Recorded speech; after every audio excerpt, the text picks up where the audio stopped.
Here we are at the machine out in the factory. This is exactly how the machine is going to show up when it gets to your doorstep.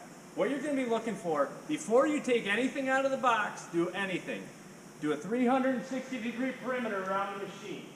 Ensure that there's no cracks, no dents, no broken boxes with holes punched into it. Just all around, make sure that the machine's what you paid for and that nothing was damaged during the freight. After that, we're going to go ahead and we're going to talk about lift points real quick. Once we're done with this, we're going to go ahead and hook onto the machine, put it on the fork truck, drive it down to the other end of the factory. Okay, so from this point, what we're going to do is talk about a little bit about the lifting points. Now there's three different ways that we've designed this machine to be lifted. One is with a fork truck, one's with a tractor, and the other one's with a pallet jack. Pallet jack's designed, you'll notice there's enough space under here. The pallet jack's actually designed to drive under this thing on all four corners, get you close with the fork truck, grab the pallet jack, and use it to get you the rest of the way in place. If not, you'll notice there's also these nice long channels here that run under the machine. These are designed to hold any standard width forks, whatever you have on your fork truck, or whatever you have on a tractor, anything that you can possibly use to move it. Let's go ahead and hook this machine up and get it down to the other end of the factory.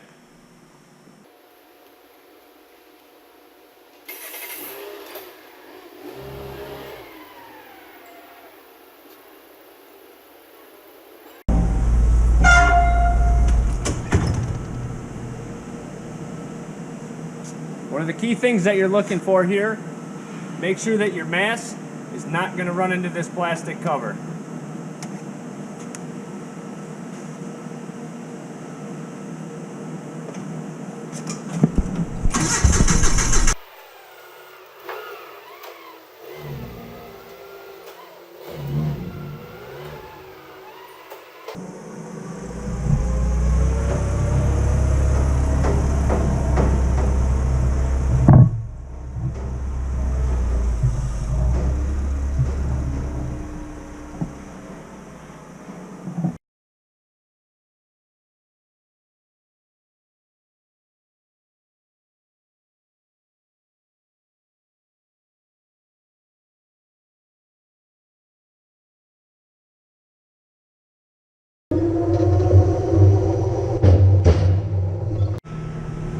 Okay, so here we are at the machine. We're going to go ahead and move this into position with a pallet jack. The reason for this, one, I wanted to get this portion on video, and two, we got a little bit of tight quarters in the demo room here. So we're going to go ahead, jack her up.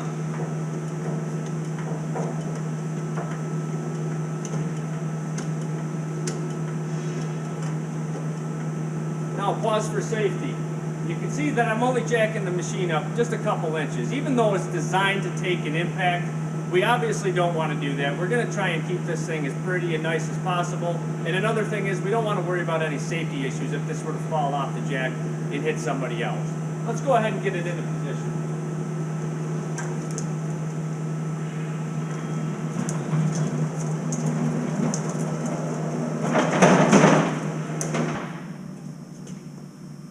Okay, so that looks pretty good right there. But before I go ahead and set this down, there's two things I'm going to make sure. One, I'm going to make sure that I have at least a 3-foot work area around the machine. And two, I'm going to make sure that there aren't any cables, wires, holes in the floor, or anything else like that that are going to give us an issue when we set this thing down. We'll go ahead and make our 360-degree perimeter check. Ensure that we have adequate space.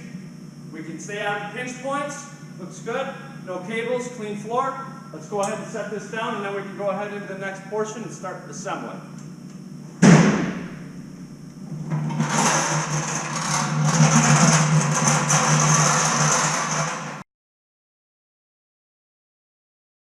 Okay, now let's go ahead and start assembling this thing. Before we go too far into it, we're going to go ahead and unbox all this stuff, cut all our bands, and then we're going to go ahead and do an initial inventory to see what we have.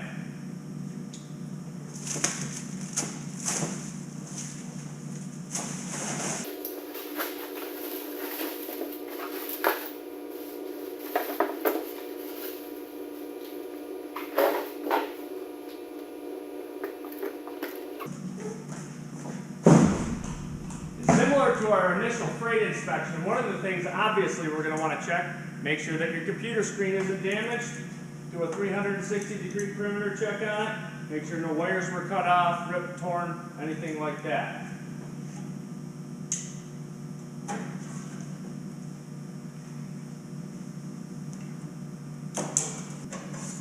That goes the same for this drive box. This is the brains of the entire machine.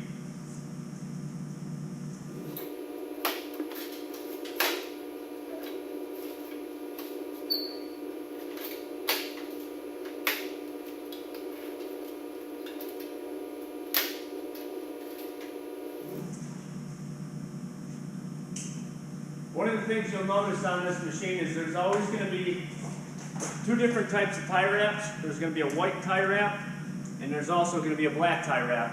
Black tie wraps stay on the machine. Those are our internal things for holding wiring together, holding components in place. All the white tie wraps are used for shipping purposes. Now we're going to look at our torch. Let's go ahead and pull this top cap. Make sure that the wires don't come through there. We've got an ohmic sense here. You may or may not have that on your machine, depending on which options you have. We're going to want to visually inspect. Both proximity switches look good. We've got 3 top magnets, 3 bottom magnets, and 2 pins. Torch tip's good. Doesn't look like anything was crashed into it. Let's go ahead and drop that into place. Next, we're going to go ahead and use the 2-person lift for the plasma system.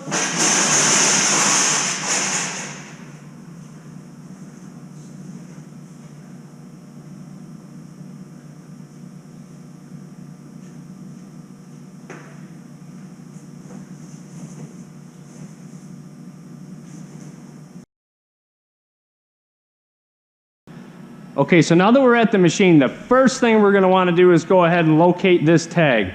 Shipping bolt must be removed before operation. I'm going to use a Phillips head screwdriver for that. I'm going to go ahead and pull these covers off here. You're only going to find this on one side of the machine. This is just used as a low-cost way to ship it and ensure that you don't have any damage to any of the components.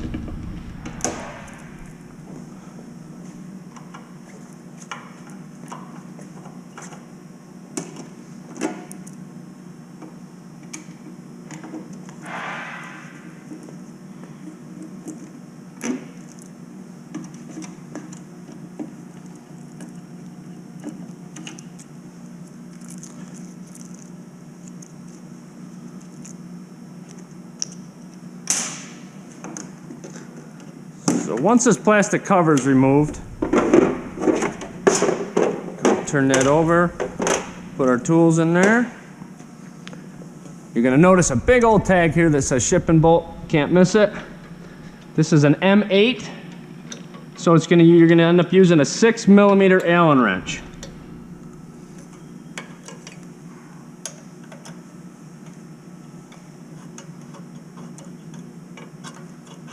There's no need to do anything with that bolt once it's removed. You can go ahead and toss that right in the garbage.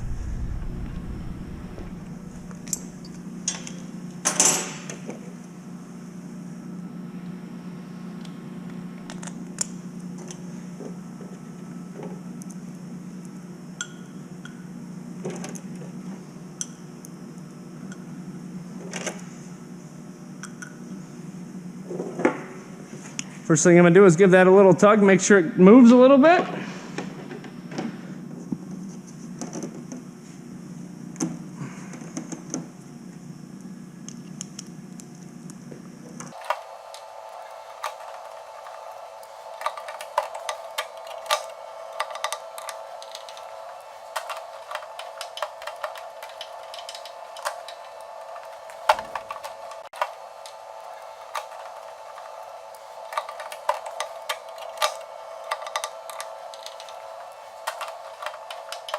This little drive box that's set under here, you'll notice if we come on to the other side of the machine around back here, we're going to have everything tidied up, wrapped up real nice for you here. Once again, white zip ties get cut, black zip ties do not. One of the things you're going to want to go ahead and do is pull this plasma lead out, and then you'll notice there's a nice notch in here. You're going to want to go through that notch. You're going to want to make sure that you don't have any hard, sharp bends, real sharp corners in this. There's always going to be air coming through here, electricity, everything else. So you're going to want to obviously take make sure it's not twisted up. You see I'm spinning it around here, just getting rid of a little of them twists. We want that cable to lay as natural as possible. Okay, so we've got that in there. From there, we're gonna go ahead and run this under the machine. It's gonna go out to the back corner where our plasma system's gonna sit. I also have 210 volt inputs here. One's for the PC, one's for the drive box. We're gonna go ahead and plug them into an extension cord to get this thing up and going. Now, part of the reason that we're gonna use an extension cord versus giving you nice long cables like this, if you drop a plate on there, $23 at your local hardware store, you can have a nice new extension cord. If we were to replace these cables, it's just gonna be one more added thing that's gonna cost you a little bit more money down the road, and we're trying to avoid that. The whole focus of this machine is to keep it as low cost as possible, long-term and short-term. Slide my power strip under here. Go ahead and plug this in. I'm gonna pull my plasma lead out and up. It's gonna come over here this way. Now we're gonna go over to the plasma system here, start to unbox that. Okay, so once that's unboxed, we're gonna go ahead and grab these two pieces here, put them on the table, open up, see what we've got. This box, we have a mouse. We have a plate that was cut by our in-house staff to show that the machine was tested before it was shipped. We've also got a little packet of Allen wrenches in case anything goes wrong with the machine down the line. Aside from that, this box here is kind of an optional deal. And what this is used for, this is called the serial port interface. This goes to the plasma system, runs into the back, runs to your plate, and then it actually goes into the brains on the machine. What we use this for, you can actually set the amperage of your plasma system at the controller. This is just an option, like I say. You may or may not have this with your kit. I'm gonna pull this out of the package either way, and we're gonna go ahead and install this because that's what we have in the demo room now. Packaging gets rid of there. Aside from that, come over to the plasma. You'll notice you have your interface cable here. This is for the serial port interface, and then your standard ground lead, your work lead rather. This is gonna go ahead, use an M6. We're gonna grind a little spot right here. We're gonna tie this and the serial port interface ground into this point. Before we go ahead and do that, let's set these parts down here, grab this plasma system and get it over into place.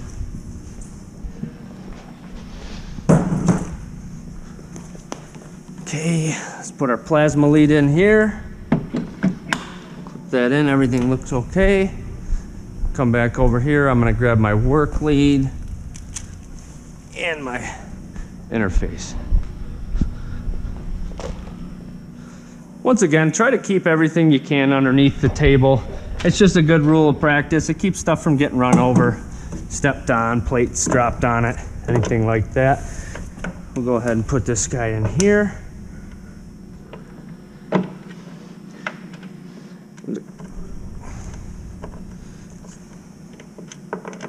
Okay, so what we have here is our serial port interface, and what this is actually going to be used for is to change amperage at the CNC out to the plasma system. You'll see here, I have my serial port communication cable. One of the things you're going to want to do is look for this little blue Linux box. This is an adapter. I'm going to go ahead and put that together. And this is actually going to jump down into the bottom here, into the back side of the plasma system. You'll see there's a nice little plug-in for that right there. And once again, keep all your leads down low, clean, neat, and out of the way. Run them up inside here. You're going to come up through that corner hole where we ran our plasma lead earlier. Now that we're done with that, we're going to take the other side of that cable, the Linux installed, run it through the same corner that we've been using. Up inside here, you're going to find a little black wire that comes down from your lead. Come right from the laptop, down inside. Make that connection right there. Hear a little click. That's how you know everything's set in place. Next, we're going to take this wire right here, follow that up through, plug it into the back. Now that cable is going to connect right here where it says PWM. Again, push it in until you hear a little click. We'll take the other side of that cable, bring a little out for us.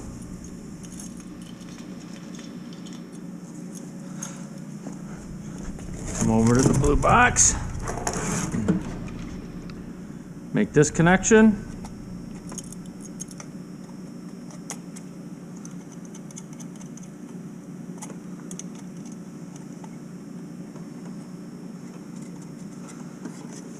And I'm going to physically stick this to the side of the plasma system.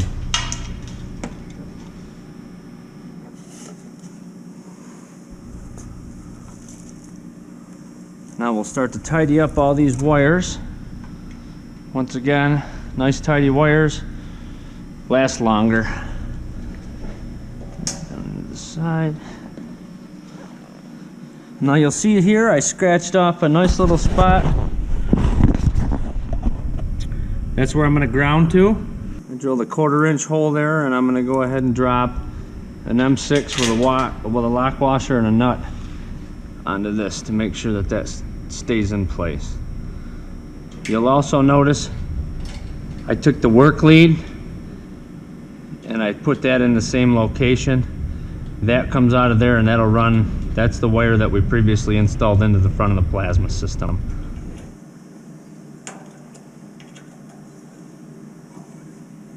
That's good there.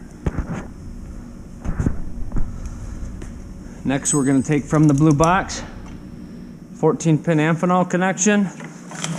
You can find this in the top right hand corner of your plasma system. Spin that till she connects. Okay, good there. And that's it. The rest we're going to have to do is actually go ahead and tidy up all these cables. Alright, let's go ahead and give our 6-inch tie wraps. One of the best recommendations I can make when tie wrapping these cables together is just make sure that everything, when you run them together, make sure nothing's wound around itself. Make sure it stays up under the table once again so that we're not destroying anything with plate, dropping any parts on it, anything like that. We'll start with these 2 wires here, come in, throw our first wrap on. Once you've got that down, my recommendation is use your tie wrap like a tape measure. Just use that. That's how I set my distance. Run that together there.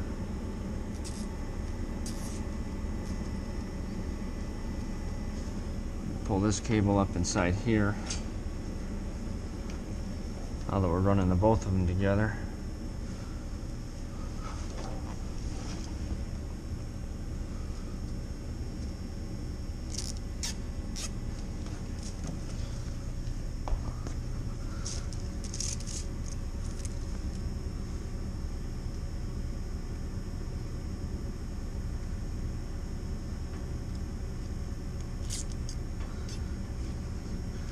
One thing you will notice is that I'm not running these together with the plasma lead. I would recommend not doing that just in case, depending on what type of plasma system you have, you can get a little bit of interference in your wiring.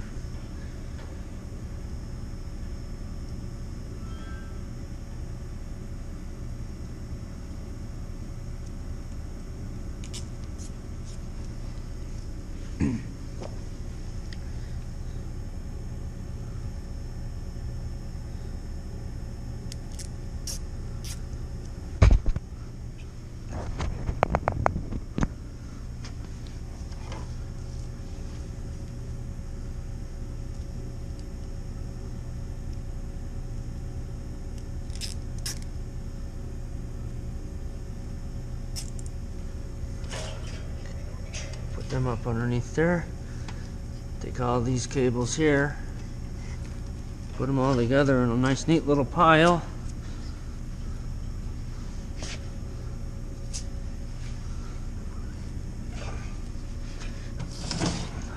plasma cutter a little bit closer to where it's going to end up. Rip a little out here. So just enough, obviously, so that way you're not sticking around the bottom of the table.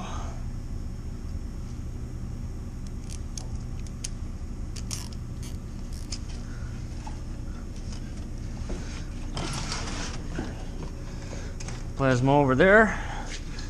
Get it off any of these exposed wires. Pull the rest of these wires up underneath the table.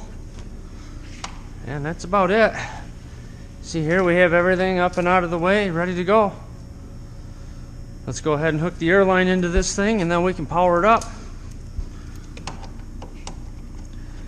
Air line in.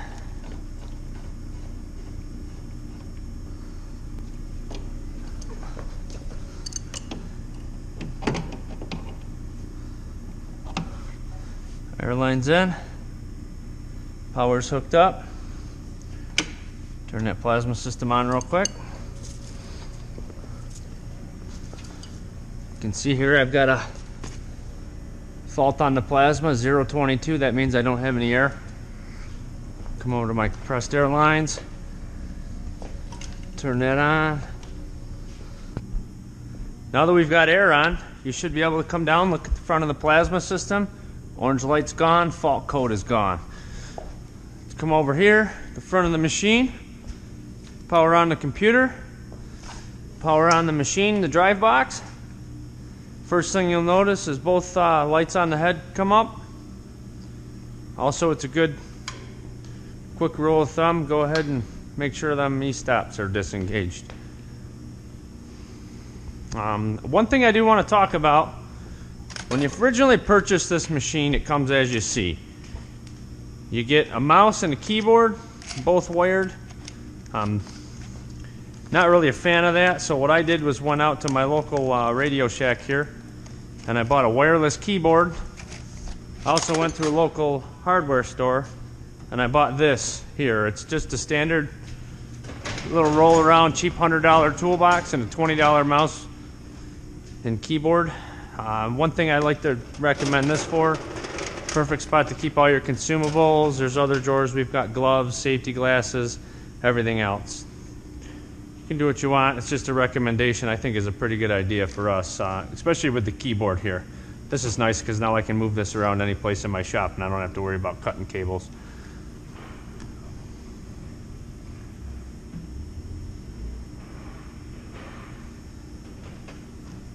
Wait for our mouse to kick on here. Turn that on. It's going to take a couple seconds, I know, from already doing this. Okay, there's our cursor. Now let's go ahead and import a DXF because I know that's what everybody's been waiting for. The first thing we're going to want to do in order to import a DXF is actually hover on the top portion of the screen. Up above there'll be a nice little dialog box that says DXF DWG. If you hover over that, you'll notice an import DXF pops up. Go ahead and click that button and then a dialog box will appear to the right.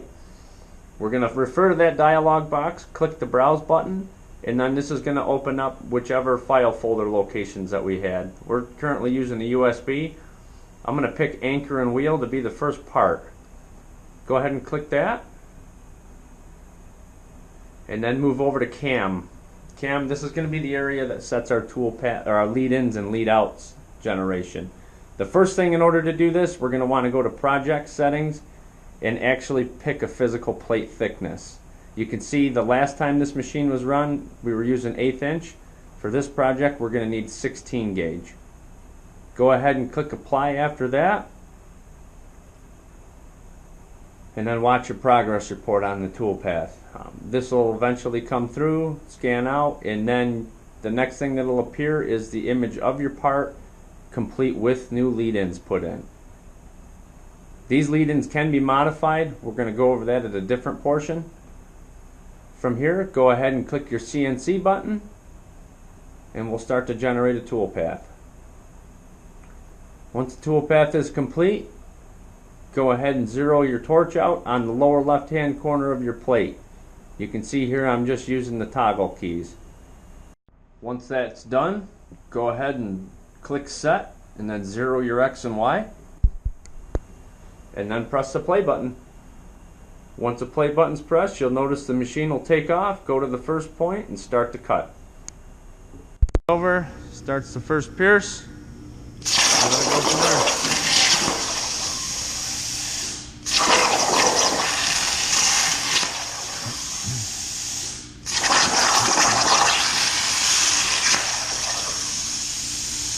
You can see here while the machine's cutting, you're physically running through each individual G line or G line of G code. It also shows you in your position on the plate.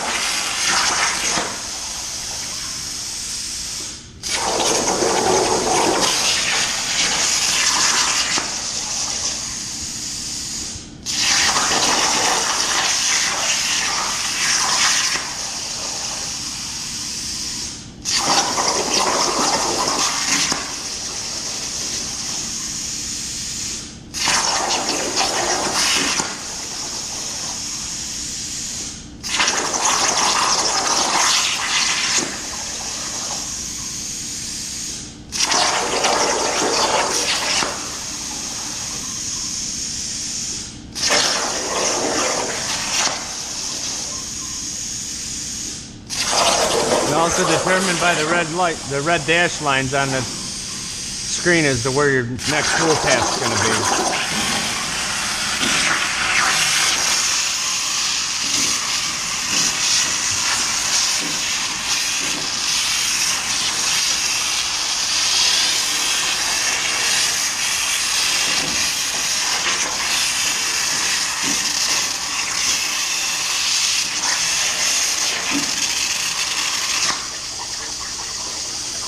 Complete part. Go ahead and drive this girl up out of the way here. Take a look at what we got. Like somebody's got to do a little bit of work on their cleanup here on their lead out so that doesn't happen. Besides that though, there's almost no dross on this part. That is a clean, nice looking piece. There's nothing. That is 20 seconds on a grinder and you made yourself 20-30 bucks. That's the end of our video.